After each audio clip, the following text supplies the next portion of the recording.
বলা হয় যে 5 জন কর্মচারীর একটি ডাটাবেস টেবিল তৈরি করো। 5 জন কর্মচারীর একটি ডাটাবেস টেবিল। তাহলে আমরা এটা ওপেন করার জন্য আবার সেই আগের মতো ফোল্ডারে গেলাম। আমাদের ফোল্ডার ছিল এই যে এটা। এরপর এখানে রাইট বাটনে ক্লিক করার পর নিউতে গেলাম। এখানে লেখা আছে মাইক্রোসফট এক্সেস ডাটাবেস। এটা আমরা 04 দিলাম। এরপর এটা ডাবল ক্লিক করে ওপেন করলাম। এখন ওপেন করার পরে দেখেন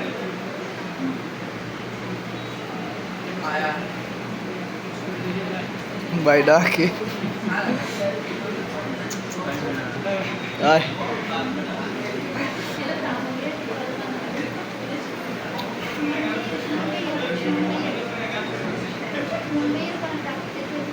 আমরা এদিকে আওয়াজ আসবে না।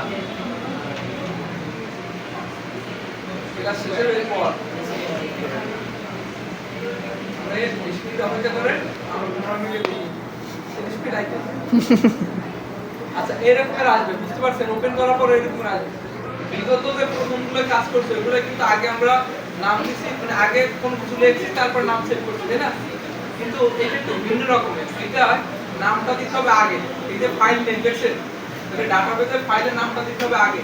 তাহলে কোথায় ওপেন করছে আবার দেখেন, স্টার্টে গেছি, তারপর অল প্রোগ্রামে গেছি, মাইক্রোসফট অফিসে গেছি, মাইক্রোসফট এক্সেস ওপেন করছি, এই তো। এরপর এখানে ফাইল নেম দিলাম যে এক্সাম, এই তো। এরপরে ক্রিয়েট দিবেন। ক্রিয়েট দিলে এক্সাম নামে একটা ফাইল হয়ে গেছে, দেখুন এক্সাম নামে একটা ফাইল হয়েছে। এখন কথা হচ্ছে একটা ফাইলের ভিতরে একাধিক টেবিল ক্রিয়েট করা যায়, একাধিক টেবিল। যেমন ধরেন আমরা একটা বইয়ের ভিতরে একাধিক অধ্যায় রাখি না, এই রকমের কথা যে একটা ফাইলের ভিতরে একাধিক টেবিল ক্রিয়েট করা যায়।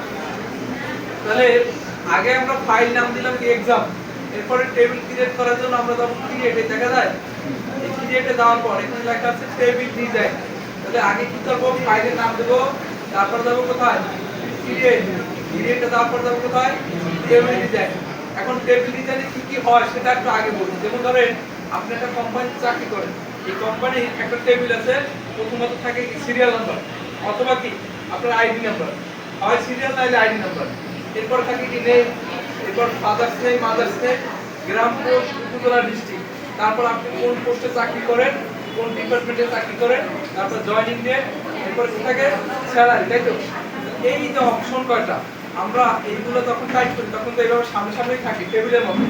এই কথাটাই এখানে বলছে যে আমরা এই যে শত শত ডাটা টাইপ করব, এটা মাইক্রোসফট এক্সেসে করা হয়। কেন করা হয় দেখেন, এটা শুধু এই বেলায় না, আমরা যদি ভোটার তালিকার কথা বলি বা জন্ম নিবন্ধন বলি, আমরা জানি মাইক্রোসফট এক্সেল এর কত 10,48,583। আচ্ছা বাংলাদেশের জনসংখ্যা কত? 17 কোটি। 17 কোটি জনসংখ্যার যদি 17 কোটিতে জন্ম নিবন্ধন আছে, তাই না? তাহলে এক্সেলে আছে কত? 10 লক্ষ। কিন্তু আমার লাগে 17 কোটি, তাহলে তো হইল না, হবে। আর দ্বিতীয় কথা হচ্ছে যে মাইক্রোসফট এক্সেলে নির্দিষ্ট ডাটা কিন্তু খুঁজে পাওয়া যায় না, কিন্তু মাইক্রোসফট এক্সেসে নির্দিষ্ট ডাটা খুঁজে পাওয়া যায় খুব দ্রুত। ধরেন আমি এখানে ডাটা টাইপ করছি 10,000, এর ভিতর থেকে শুধু লাগবে বরিশাল বিভাগে যত ডাটা আছে, যত তাতে অফিসার হোক আর ম্যানেজার হোক সব আসবে। আমি বললাম বরিশাল বিভাগে সব লাগবে না, শুধু লাগবে অফিসার, সব অফিসার আসবে। বললাম অফিসার হইলে হবে না, বরিশাল বিভাগের অফিসার এবং তার ডিপার্টমেন্ট আছে এডমিন, তাহলে ওইগুলোই আসবে। তার মানে একাধিক শর্ত ক্রিয়েট করা যায়, এগুলো হচ্ছে মাইক্রোসফট এক্সেস, বুঝতে পারছেন? তাহলে আমরা প্রথমত নাম দিছি, এই নামের পর আমরা কিছু কথা ক্রিয়েট, ক্রিয়েটে যাওয়ার পর টেবিল ডিজাইন। এই যে টেবিল ডিজাইন সব ফরম্যাট কি এক? জন্ম নিবন্ধনের ফরম্যাট আর ভোটার আইডি ফরম্যাট কি এক? আচ্ছা যদি বলি যে স্কয়ার কোম্পানি আর অপশনাল কোম্পানি দুইটার কি ফরম্যাট এক হবে? এইজন্য এটার ফরম্যাট দেয়া থাকে না, আপনাদের বানাই নিতে হবে। এইজন্য আমরা টেবিল ডিজাইনে যাই, আমি আমার মতো বানাই নেব। এক্সেলে কিন্তু দেওয়া আছে, আমি চেঞ্জ করতে পারবো না, কিন্তু এখানে আমারে বানাই নিতে হবে, বুঝতে পারছো? তাহলে এই ডিজাইনে যাওয়ার পর এখান থেকে এই জিনিসটা চাকরিতেও আসবে, চাকরি পরীক্ষা এই জিনিসটা আসবে। তাই এখানে যাওয়ার পর আমরা এখানে দেখতেছি যে ফিল্ড নেম, এরপর বলছে ডাটা টাইপ, এরপর বলছে ডেসক্রিপশন। ফিল্ড নেম বলতে আমরা কি কি টাইপ করি, যেমন ID, job title, department, admin, যে এগুলো হয়, হেডিং গুলো হয়, তাই না? আর ডাটা টাইপ, ডাটা টাইপ বলতে আপনি কোন ধরনের ডাটা টাইপ করবেন।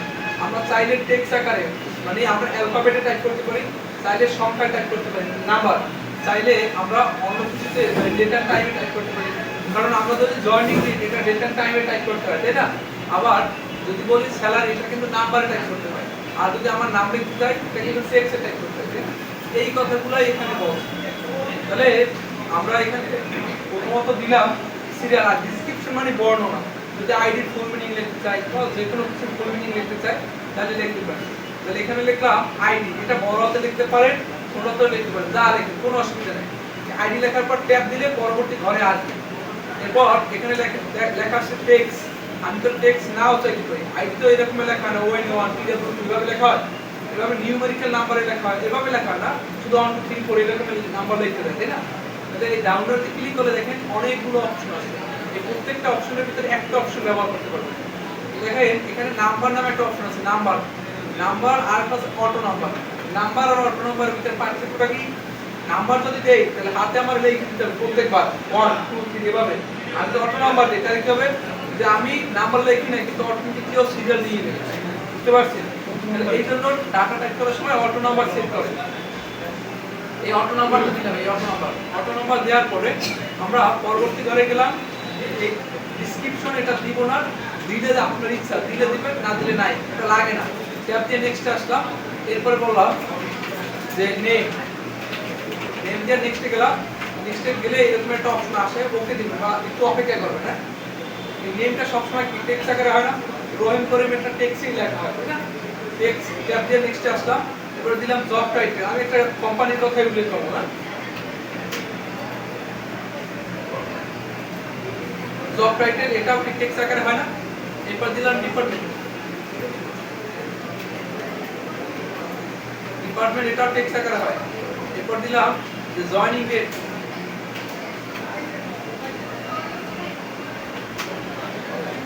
জয়েনিং ডেটটা কি হবে? Date and time.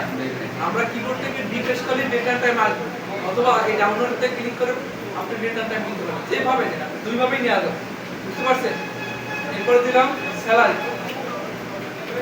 আপনি এতটুকু। এরপর আপনার স্যালারিটা কিসে হয়? কারেন্সি, মুদ্রা, তাই না?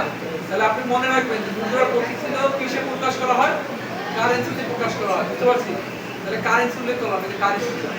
এরপর আমরা এটাকে সেভ করব, জাস্ট এগুলো নিছি, সেভ তো করি না, করছি সেভ করতে হবে, কন্ট্রোল এস দিলেই হবে। তাহলে কন্ট্রোল প্লাস এস দিলাম, সেভ অপশন আসবে। এরপরে টেবিল নেম, আমি কিন্তু আগেই বলছি একটা ফাইলের ভিতরে একাধিক টেবিল নেওয়া যাবে। তাহলে এখানে কিন্তু লেখা আসছে যে সেই বাদ, এখানে কিন্তু লেখা আছে টেবিল নেম, দেখছেন? তাহলে আমরা টেবিলের নাম দিলাম যে পার্ট অন, বা আপনি অন্য কিছু দিলেন, বা এক্সাম অন, এই তো পার্ট অন দিলাম। এরপর ওকে দেন, এটা সেভ হয়ে যাবে। ইয়েস, ইয়েস দিলে এটা সেভ হয়ে যাবে। পাবো কোথায়? দেখেন এখানে একটা টাইটেল শো করছে কি টেবিল, এবং এখানে টেবিলে পার্ট অন নামে একটা শো করছে, দেখছেন? নিচে আর কাছে টেবিল অন, কিন্তু আমি তো টেবিল অন অটো দেওয়া ছিল আগে, কিন্তু আমি নাম সেভ করছি কি পার্ট অন। এই যে কাজগুলো করলাম, এটা ক্লিক করব কোথায়? Part on. এর পর হয় ডাবল ক্লিক করব, অথবা কি একবার ক্লিক করে কিবোর্ড থেকে এন্টার দেবেন। আপনি যা করেন, হয় ডাবল ক্লিক করবেন, নয় একবার ক্লিক করে কিবোর্ড থেকে এন্টার দেবেন। ডাবল ক্লিক করলেই ওপেন হয়েছে, দেখেন? এতক্ষণ বসে আমরা এই কাজটা করছি না, যে আইডি নাম্বার, তারপর কি name, job title, department, joining date, salary আমার টেবিলতে এইভাবে থাকে, তাই না? এই কথাটাই এতক্ষণ বসে আমরা লিখে সেভ করছি যে আমার টেবিলটা এরকমের হবে, বুঝতে পারছেন? এরপর আমরা ডাটা টাইপ করলাম, দেখেন এই যে লিখলাম, এটা অটো নাম্বার দেওয়া ছিল কিন্তু, তাহলে আমার নাম্বার দেওয়ার দরকার নেই, লিখলাম নাম্বার অটো চলে আসছে, দেখছেন? এরপরে দিলাম কি ডিপার্টমেন্ট, না নেমের পর কি এটা জব টাইটেল দিলাম অফিসার, ডিপার্টমেন্ট দিলাম এডমিন, এডমিনের পর দিলাম জয়েনিং ডেট, এটা ডেট আপনি লিখে দেন। এরপর ট্যাব দিলাম স্যালারি, 18,500 দিলাম। এখন এই ডাটাটা কি ফুল টাইপ করা হয়ে গেছে না? এই ডাটাটা ফুল যখন টাইপ হয়ে যাবে, মানে একটা অপশন বাকি নেই, তখন ট্যাব দিলে এই ডাটাটা অটো সেভ হয়ে গেছে, ওই ডাটাটা অটো সেভ হয়ে গেছে। কিন্তু আমি আরেকটা ডাটা লিখলাম,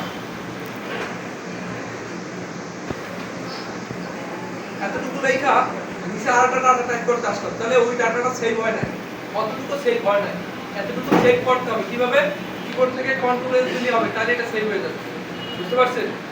এখন এতটুকু পর্যন্ত 5 জনের নাম আপনি লিখে রাখবেন। আমি যেমন 2 জনেরটা লিখছি না, আপনি এরকম 5 জনেরটা লিখবেন। এখন আপনার আয়সা একটা প্রশ্ন করবে, এতটুকু লিখতে পারলে তো হয়েছে, কিন্তু এরপর আয়সা আপনার একটা প্রশ্ন করবেই কমন, হয়তো একটা না দুইটাও করতে পারে, দুই রকমের প্রশ্ন করে, হয় অনেক সময় বলে এই যা করছো এটা কুয়েরি করে দেখো, কুয়েরি অনেক টাফ ব্যাপার, আজকে দেখাবো না, যদি আপনারা পরীক্ষার তো এখনো ডেট দেয় না, পরবর্তী আবার ডেটে নাকি আরেকদিন ক্লাস করাবো একদিন, ওই দিনই কুয়েরিটা দেখাই দেবো, ঠিক আছে? কারণ আজকে দেখালে কুয়েরি মাথায় ঢুকবে না, অনেক ঝামেলা। তাহলে প্রশ্ন হচ্ছে যে হয় বলে কুয়েরি করে দেখাও, আর না হলে এরকমের বলে যে আমি যে স্ট্রাকচারটা নিয়েছি এইটা হচ্ছে আমাদের স্ট্রাকচার, আইডি নেম জব পেল, এটা স্ট্রাকচার না আমার স্ট্রাকচারটা যে নিয়েছি এইখানে আরেকটা অপশন অ্যাড করব, অথবা বলে এই স্ট্রাকচারের মূল থিমে চলে যাও, স্যারে যে আসবে সে এসে প্রশ্ন করবে যার বাইকে পরে এখন। তাহলে এইটা যাবো কিভাবে, আমার টেবিলের নাম কি পার্টন, তাহলে পার্টন একবার ক্লিক করছি, কারণ এখানে তো টেবিল একাধিক থাকতেই পারে, তাই না? যেটা চাই সেটার উপর ক্লিক করে এই ভিউ নামে একটা অপশন আছে, দেখছেন? এখন ভিউ আছে কোথায়?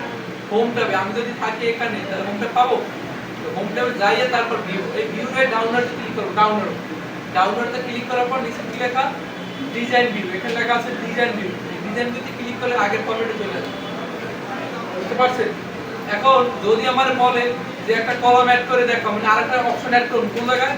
সে বলছে যে ডিপার্টমেন্ট আর জব টাইটেল এই দুইটার মাঝখানে আরেকটা ঘর হবে, ডিপার্টমেন্ট আর কি জব টাইটেল, বা বলো নেম আর জব টাইটেলের মাঝখানে একটা ই হবে, যে অ্যাড্রেস নামে একটা ই হবে, তাই তো?